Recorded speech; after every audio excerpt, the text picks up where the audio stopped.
જય જલારામ. શ્રી જલારામ આરોગ્ય સેવા ટ્રસ્ટ હોસ્પિટલ મેઘરજ જિલ્લો અરવલ્લી. વાત્રક નદીને કિનારે આવેલી મારી એનજીઓ સંસ્થા દ્વારા રોજ ઓપરેશન થાય છે. કાલે અમે કલ્ચર રિપોર્ટ કરીને 2 ઓપરેશન થિયેટર તૈયાર કર્યા હતા. એની અંદર અમારા કુલ 57 દર્દી હતા. એમાંથી 2 દર્દી ડાયાબિટીસમાં અને 5 દર્દી બીપીમાં નીકળી ગયા હતા. જલારામ હોસ્પિટલમાં બાકીના એક્ઝેક્ટ 50 ઓપરેશન અને 2 ઓપરેશન થિયેટરમાં અમારા ઓલરેડી 50 ઓપરેશન થઈ ચૂક્યા છે. ગવર્મેન્ટની ગાઈડલાઇન પ્રમાણે, ડીબીસીએસની ગાઈડલાઇન પ્રમાણે, એનપીસીબીની ગાઈડલાઇન પ્રમાણે, નિયમ પ્રમાણે અમે 25 ઓપરેશનથી વધારે કરતા નથી. સારા ઓપરેશન કરીએ છીએ, સફળ ઓપરેશન કરીએ છીએ. તકલીફ ન પડે એના માટે પૂરેપૂરો પ્રયાસ કરીએ છીએ, કેર કરીએ છીએ. હોસ્પિટલમાં આંખ વિભાગ ઉપરાંત ગાયનેક, ઓર્થોપેડિક, પીડિયાટ્રિક, જનરલ અને તમામ ડિપાર્ટમેન્ટો અમારા અવેલેબલ છે. જેની સાથે સાથે અમારા ડાયાલિસિસ સેન્ટર પણ 24 કલાક માટે ચાલતું હોય છે. આ ઉપરાંત 24 કલાક ઇમરજન્સી, એનઆઈસીયુ, આઈસીયુ પણ અમારું ચાલુ હોય છે. જલારામ હોસ્પિટલમાં આ બાકીના વિભાગ માનવતાના ધોરણે ચાલતા હોય છે. જ્યારે આંખ વિભાગ 365 દિવસ 12 મહિના બિલકુલ મફત. અહીંયા કોઈ દાનપેટી નથી, ભેટપેટી નથી, કોઈ પણ પ્રકારની 1 પણ રૂપિયાની લેવડ દેવડ થતી નથી. અહીંયા દાળ ભાત શાક રોટલી રાત્રે જમવાનું બધાને મળ્યું હતું ભાઈ? તૈયાર ડીશ હતી કે ખુલ્લી ડીશ હતી? થાળીઓમાં ખાવાનું આપતા કે પેકિંગવાળી ડીશ હતી? ભાઈ કેટલા જમ્યા હતા આમાં? હાથ ઊંચો કરો તો. કાલે અમારા 65 જણા જમ્યા છે, 65 જણા. એની અંદર તમને પેકિંગવાળી ડીશ મળી હતી બધાને?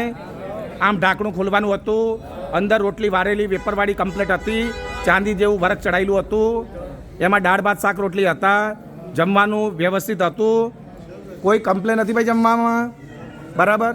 અને રાત્રે બધા શાંતિથી સૂઈ રહ્યા હતા. કોઈ પણ પ્રકારની દાનપેટી ભેટપેટી જોવા મળે છે ભાઈ? છે અહીંયા કોઈ લેવડ દેવડ કરી છે ભાઈ? કરી હોય તો હા પાડો, ના કરી ના પાડો. મફત કરી આપ્યું છે ને ભાઈ, બરાબર. તમારું આવું ઓપરેશન 365 દિવસ 12 મહિના મફત થાય, સારું થાય, સફળ થાય, એના માટે પ્રયાસ છે. જલારામ હોસ્પિટલના મેનેજિંગ ટ્રસ્ટી અને ડૉક્ટર બંસીભાઈ પટેલ સાહેબ છે. સંસ્થાના પીઆરઓ હું પોતે Bhikhubhai Bamaniya, Jalaram hospital PRO Shri BP Bamaniya. 9925818367 99-258-18-367 number મારો ચાલુ છે. જલારામ હોસ્પિટલમાં બામણિયા સાહેબ કે પીઆરઓ કે વહીવટી અધિકારી કે બાકોરવાડા સાહેબ કે હું પોતે અવિરત આવી રીતે રોજ સમજાવીએ છીએ. અત્યારે ઈરાદા ફાઉન્ડેશન, ડીબીસીએસ અને અમારા શારદાબેન તેમજ આ વટવૃક્ષ પામી ગયેલી 75 કરોડની હોસ્પિટલ, બીજા અમારા 35 કરોડના ઇન્સ્ટ્રુમેન્ટ, એટલે 110 કરોડના ખર્ચે અમારી આ હોસ્પિટલ બની રહી છે. જેમાં 1 એપ્રિલે અમે પ્રસ્થાન કરવાના છે. ત્યાં તમામ વિભાગો માનવતાના ધોરણે ચાલશે. જ્યારે આંખ વિભાગ બિલકુલ મફત, જેમાં નેત્રયજ્ઞમાં દર્દીને લાવવા લઈ જવાની વ્યવસ્થા પણ મફત છે, રહેવા જમવાની વ્યવસ્થા મફત છે.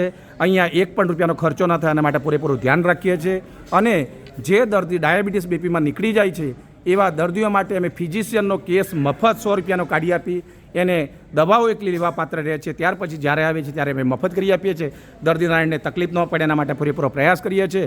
છેલ્લે અત્યારે રમજાન પણ ચાલે છે, જેને રમજાનને પણ આપણે કહીએ એ માનવતાના ધોરણે અને માનવ સેવાના કાર્યો એ લોકો પણ કરી રહ્યા છે. આપણે મુસ્લિમ બિરાદરો અને હિન્દુઓના પણ આ તહેવારો ચાલી રહ્યા છે. વસંત ઋતુ ચાલી રહી છે, એટલે બાપા જલારામને માનતો હોય રામ નામ મેં લી તાકે પદ વંદન કરું. જય જય શ્રી જલારામ.